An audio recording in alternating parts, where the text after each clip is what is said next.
Some time ago, I was coming back from a pretty burly day hike. I was exhausted, it was dark, it was late at night, and I had a car breakdown. So I pulled over to the side of the road, got out of the car, and started wondering what to do. I did not have signal for my phone. At the time, I was not carrying a satellite device, so I couldn't use it to signal out. And I knew that I had miles to go before the next town. In fact, I wasn't sure I could make it in one shot. I can't just stay in my car until someone comes to find me. It's probably going to mean doing some overnights in the woods as I travel back to that town. And in that case, having this set up would be fantastic. It gives you the basics that you need to just get through the night. So all of this emergency gear that you see here is actually put together in a collection by a company called Luminaid. They are the makers of these emergency lanterns that not only are collapsible, but are solar powered. So they recharge themselves in the sun during the day, and they serve as emergency lights at night. Now, when Luminaid asked me to review these, I thought, well, it seems like a pretty cool idea, but I really can't do a whole video on just some lanterns. But as I was poking around on their website to make sure they were a legit company, and they are, I noticed that they actually put together whole collections of emergency gear, and I thought, hey, this would be the perfect time to test out some of these items that I've been seeing for years and that you've probably packed yourself, to find out if they actually perform. All of this came in a single kit. Some of the primary gear includes a couple hanks of 550 paracord. There is a Bivy type Mylar sleeping bag that is inside the tent right now. The tent itself from SOL, Survive Outdoors Longer, not what you thought it meant, is basically a big tube with three kind of ridge lines along the surface, and they have grommets at either end to run a cord through. So if you can set it up down low to the ground and get a good ridge line going, you'll have a pyramid type structure. I did not really have the ability to do that with the materials that I have right now. So what I did is I basically left it as a tube. I only tied one side down and I clipped the two ends at the bottom together. So what that does is it gives me a little bit of ventilation on one end and a lot on the other. If I need more heat and more reflectivity, I can simply drop the ridge line down. That will lower the tent, make it wider and also lower. But for the temperature that I am in right now, I think this is going to be sufficient. We'll find out. You've also got a trowel, which is pretty handy if you need to do number 2, or if you need to dig out your area a little bit to be able to sleep. And then I've got 2 of the smaller Packlight Nova portable solar lanterns. These basically just pop open. You blow them up with this little spigot here and turn them on. That's it. They come ready to go. They've got a couple different light modes. Once you are set up, you've actually got a nice box lantern.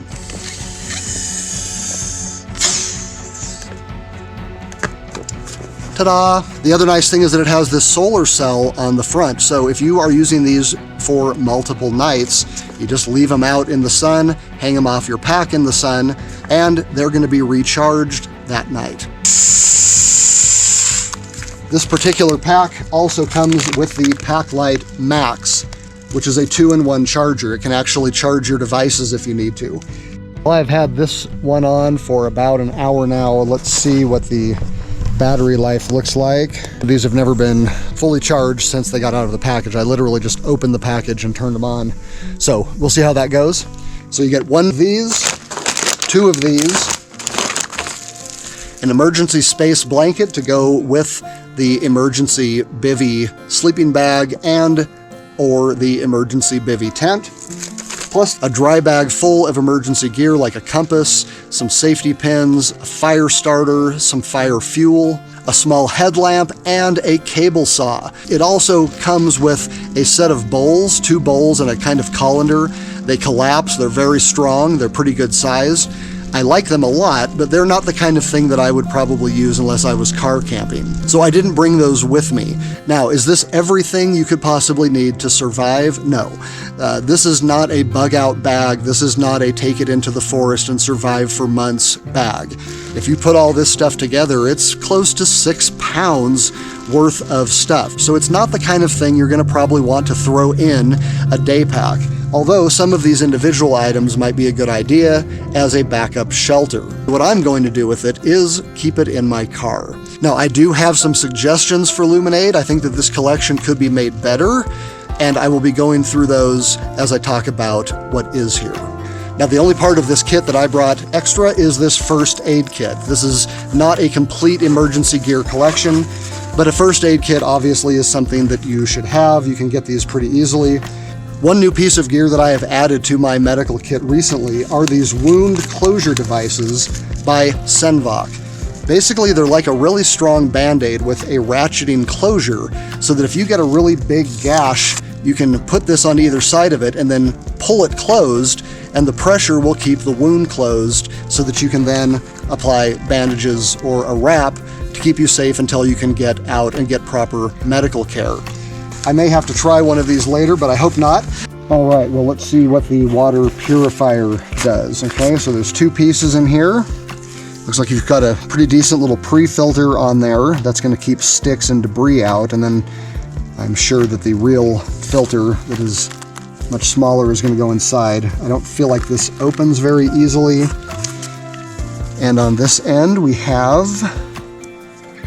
a drink tube. Okay, so this is your pretty standard little bite valve.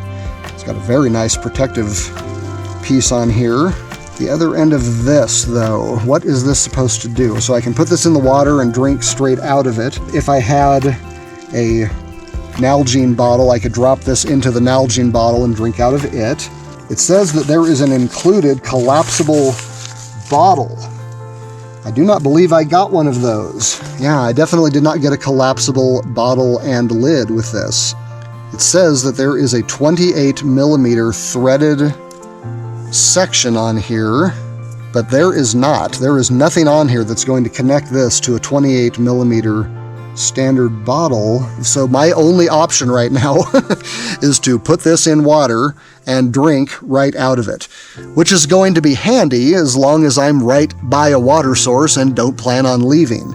There's no way to pump this into a bottle or some other means of transportation. So this is definitely not something that's going to be helpful if you don't have something to put water in. You have to be able to keep moving, and if you can't transport your water, then you're stuck at whatever water source.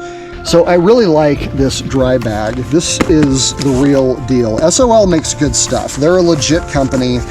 This is tough, feels waterproof. You can actually get pretty much all of the gear in here that Luminaid sends with the collection.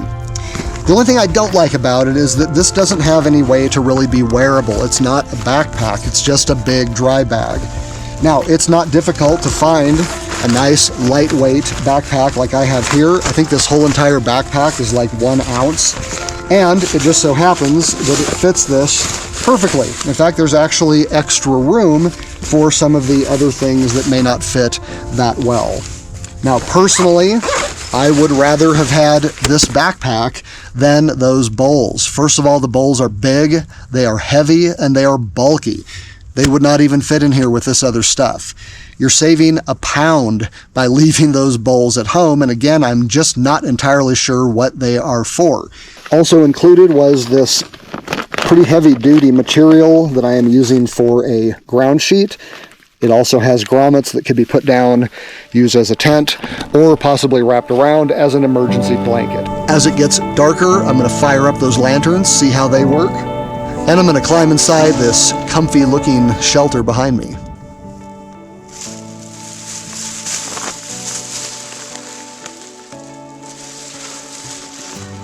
The problem with this kind of material is that it contains heat in such a way that it isn't going to leach off as easily, and so you're not going to get ventilation, you're not going to get any kind of breathability.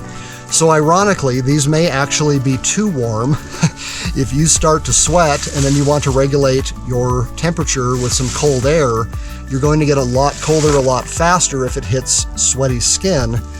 So the temperature regulation is going to be difficult, but I have to say I'm actually kind of surprised at how comfortable it is. Basically, this is just ultralight cowboy camping. If you can keep the rain off of you and the sweat off of you, you're going to be in pretty good shape. Well, it's working. I am actually pretty warm considering how cold. My battery keeps dying from the cold, but I actually am fairly comfortable, believe it or not. And this is in comparison to a 15-degree sleeping bag on a 4.5 hour.